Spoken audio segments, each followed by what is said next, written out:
Hi, chocolate drops. Come spend an afternoon with me as a wife and mom of 3. This is a part 2 to my last vlog. This is how the afternoon of the same day went. If you recall from my last vlog, I had an appointment which I had to get to. A lot of people were worried about me driving so early postpartum, but trust me, I am fine, guys. I would never put myself at risk if I feel like I wasn't well enough. Also, this is not my first time having a C-section, so I kind of feel like I have a hang of it. I had an appointment at the wound care clinic because, as I've mentioned in my last vlog, I have a little bit of complication with my cesarean section. Trust me, I'm going to do a full story time on YouTube about my birth experience and my cesarean section. But yeah, I have to go to the wound care clinic every week to get it checked out. I had to get a little non-invasive surgery done. Nothing serious, they just had to take out the hypergranulated tissue away from the area. And when I was done, I stopped by at the fresh fruit market to get some plantains. This is literally like the only store where I get ripe plantains, and since it was on my route home, I just stopped by to get some. In my last vlog, so many people were talking about how I packed a gift basket for the hospital staff and yet they did not treat me well. You guys, please stop coming up with these false narratives. My surgery team is different from my mother and baby recovery team. Basket was for my mother and baby recovery team and they were amazing. The complications I had from my surgery came from my surgery team, which is an entirely different team.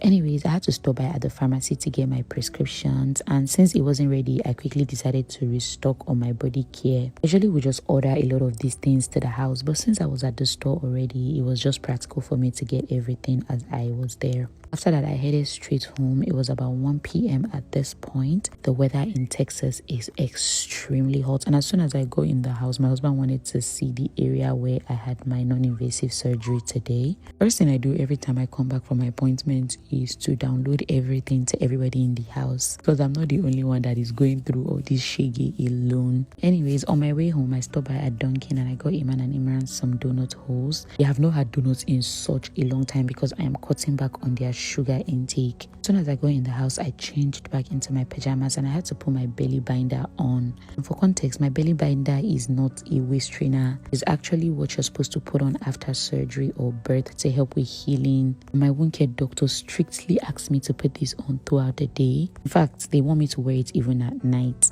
Anyways, I also decided to pump because I was fully engorged and Jazzy was asleep when I got home. Got Iman and Imran out of their playroom, gave them their donut holes, and then I went to prepare my milk baggies. You guys, I am an oversupplier at this point. I'm not even 1 month postpartum and the amount of milk that I have already in the freezer is crazy. But I am super grateful to be able to do this because with my last babies, I was unable to breastfeed since I wasn't producing enough. Let me know if you guys want me to actually give you a full down of all the products that I use while postpartum. My husband actually bought me this freezer just to be able to stash my breast milk in because I want to collect as much as possible for Jazzy. And this is all the milk that I already have in the freezer. I think I have about 30 bags already. It was nap time for the twins, so I went to put them down for the afternoon. And then after that, I had lunch. For lunch today, I had the spicy noodles. I know that it looks very, very spicy, but trust me, it's not as spicy as it looks. It's mostly just sweet bell peppers. Jazzy woke up at this point, which means I had to go and feed her. And honestly, I spent the rest of the day just resting and relaxing. I did nothing for the rest of the day. My mom and my husband handled the rest of my day. That's it, my chocolate drops. Bye.